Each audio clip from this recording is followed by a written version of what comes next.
Full wave rectifier. അപ്പോൾ full wave rectifier രണ്ട് type ഉണ്ട്.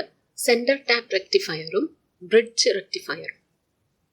Centre tap rectifier and bridge rectifier. നമ്മൾ പഠിക്കാൻ പോകുന്നത് സെൻറ്റർ ടാപ്പ് റെക്ടിഫയറിനെ കുറിച്ചാണ്.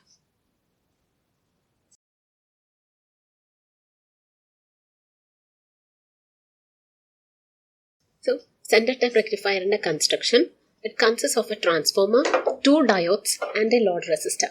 ഒരു ട്രാൻസ്ഫോമറും 2 ഡയോഡും ഒരു ലോഡ് റെസിസ്റ്ററും ഉണ്ടാവും.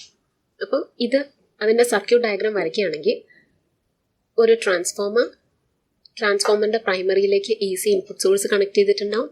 ട്രാൻസ്ഫോമറിൻ്റെ സെക്കൻഡറി റെസിസ്റ്ററിലേക്ക് കണക്ട് ചെയ്തിട്ടുണ്ടാവും through 2 diode, through 2 diodes, diode D1 and D2.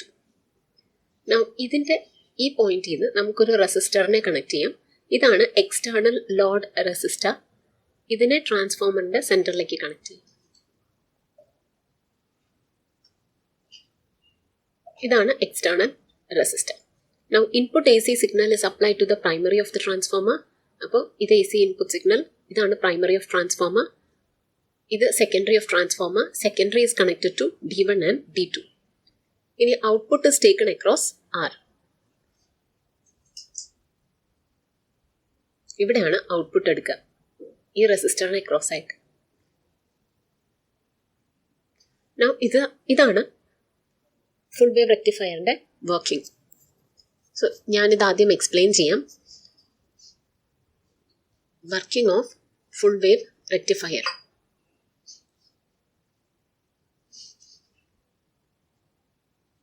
നമുക്ക് ആ സർക്യൂട്ട് ഡയഗ്രാം ഒന്നുകൂടെ വരയ്ക്കാം. ട്രാൻസ്ഫോമറിനെ ഒരു AC സോഴ്സിലേക്ക് കണക്ട് ചെയ്തിട്ടുണ്ട്. ട്രാൻസ്ഫോമറിൻ്റെ സെക്കൻഡറി 2 ഡയോഡിലേക്ക് കണക്ട് ചെയ്തിട്ടുണ്ട്, D1 ആൻഡ് D2.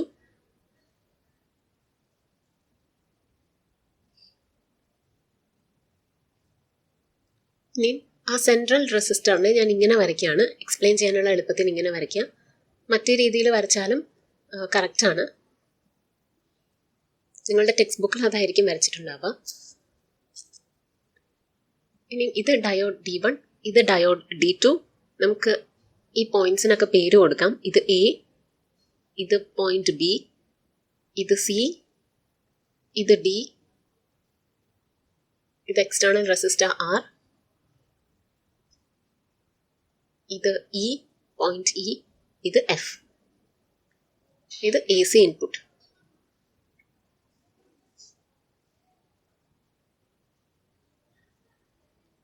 സോ ഇതാണ് നമ്മളുടെ ഇൻപുട്ട് AC സിഗ്നൽ.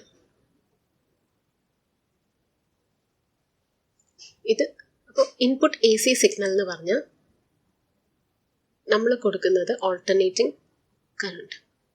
ഇപ്പം ഈ ഇൻപുട്ട് AC സിഗ്നൽ ഇങ്ങനെ ആയിരിക്കും. Half wave, positive and negative half cycles ആയിരിക്കും. Positive and negative half cycles. ഇതാണ് ഇൻപുട്ട് വേവ്. ഇനിയും നമ്മൾ ഇതിൻ്റെ പോസിറ്റീവ് ഹാഫ് സൈക്കിൾ, സോ ഇത് AC ഇൻപുട്ടാണ് നമ്മൾ കൊടുക്കുക. ഇനി നമുക്കിതിൻ്റെ പോസിറ്റീവ് ഹാഫ് സൈക്കിൾ വരുമ്പോൾ പറയാം. ഈ ഒരു പോസിറ്റീവ് ഹാഫ് സൈക്കിളാണ് ഇൻപുട്ടിൽ കൊടുക്കുന്നതെങ്കിൽ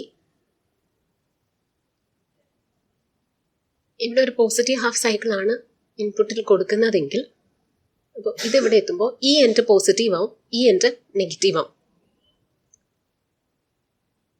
അപ്പോൾ ഡയോഡ് D1 ഫോർവേഡ് ബയസ്ഡ് ആവും. അപ്പോൾ PN ജംഗ്ഷൻ്റെ P connected to plus, N connected to negative. അപ്പോൾ D1 ഫോർവേഡ് ബയസ്ഡ് ആവും during positive half cycle. D1 forward biased ആവും.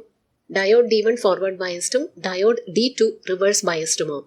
അപ്പോൾ ഡയോഡ് D1 കൂടെ കറണ്ട് ഫ്ലോ ചെയ്യും. ഫോർവേഡ് ബയസ്ഡ് ആയ ഡയോഡിൽ കൂടെ കറണ്ട് ഫ്ലോ ചെയ്യും. റിവേഴ്സ് ബയസ് ആയ diode does not conduct current. അപ്പോൾ കറണ്ട് ഫ്ലോ ചെയ്യുന്ന പാത്ത് ഇവിടെ ഈ സർക്യൂട്ടിലൂടെ കറണ്ട് ഫ്ലോ ചെയ്യുന്നത് A diode D1, B, C, പിന്നെ റെസിസ്റ്റർ R, D. ഈ ഒരു രീതിയിലായിരിക്കും കറണ്ട് ഫ്ലോ ചെയ്യുക. അപ്പോൾ കറണ്ട് ഫ്ലോ ചെയ്യുന്നത് A diode D1, B, C, R, D. ഇതായിരിക്കും കറണ്ട് ഫ്ലോ ചെയ്യുന്ന പാത്ത്.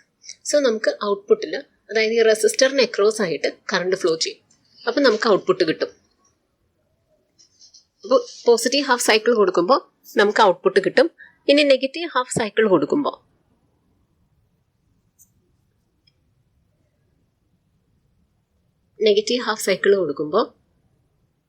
ഇപ്പോൾ പറഞ്ഞതിൻ്റെ ജസ്റ്റ് ഓപ്പോസിറ്റ് വരും. പോസിറ്റീവ് സൈഡ് നെഗറ്റീവ് ആവും, നെഗറ്റീവ് പോസിറ്റീവ് ആവും. അപ്പോൾ എ എന്ന് പറഞ്ഞ ടെർമിനൽ നെഗറ്റീവ് ആവും, എഫ് എന്ന് പറഞ്ഞത് പോസിറ്റീവ് ആവും. അതായത് ഡയോഡ് D1 റിവേഴ്സ് ബയസ്ഡും D2 ഫോർവേഡ് ബയസ്ഡും ആവും. അപ്പോൾ ഡ്യൂറിങ് നെഗറ്റീവ് ഹാഫ്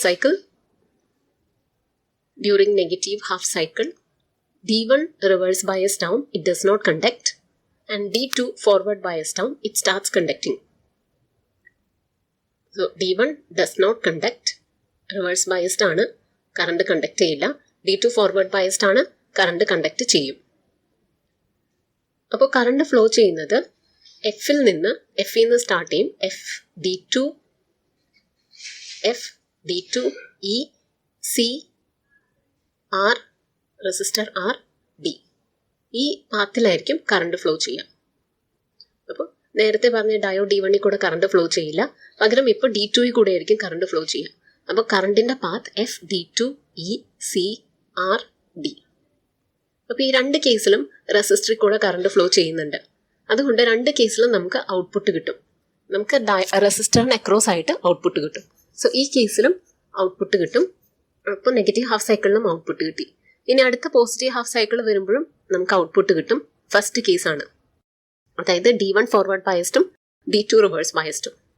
അപ്പോൾ പോസിറ്റീവ് ഹാഫ് സൈക്കിൾ വരുമ്പോൾ വീണ്ടും ഡയോഡ് D1 കണ്ടക്ട് ചെയ്യും, റെസിസ്റ്ററിൽ കൂടെ കറണ്ട് ഫ്ലോ ചെയ്യും. ഇനി നെഗറ്റീവ് ഹാഫ് സൈക്കിൾ വരുമ്പോഴും റെസിസ്റ്ററിൽ കൂടെ കറണ്ട് ഫ്ലോ ചെയ്യും. അടുത്ത പോസിറ്റീവ് ഹാഫ് സൈക്കിളിനും കറണ്ട് ഫ്ലോ ചെയ്യും, അടുത്ത നെഗറ്റീവ് ഹാഫ് സൈക്കിളിനും കറണ്ട് ഫ്ലോ ചെയ്യും. സോ നമുക്ക് ഇങ്ങനെ പറയാം, ഓൾട്ടർനേറ്റിംഗ് AC ഇൻപുട്ട് കൊടുത്താൽ അതിൻ്റെ പോസിറ്റീവ് ഹാഫ് സൈക്കിളിലും നെഗറ്റീവ് ഹാഫ് സൈക്കിളിലും ഔട്ട്പുട്ട് കിട്ടും. പക്ഷെ കിട്ടുന്ന ഔട്ട്പുട്ട് സെയിം ഡയറക്ഷനിലായിരിക്കും, ഒരു സിംഗിൾ ഡയറക്ഷനിലായിരിക്കും നമുക്ക് ഔട്ട്പുട്ട് കിട്ടുക. അപ്പോൾ ഇത് യൂണി ഡയറക്ഷണൽ കറണ്ട്. സോ AC കറണ്ടിനെ നമ്മളിവിടെ DC ആക്കി കൺവേർട്ട് ചെയ്തു. ഇതാണ് ഫുൾ വേവ് റെക്ടിഫയറിൻ്റെ വർക്കിംഗ്.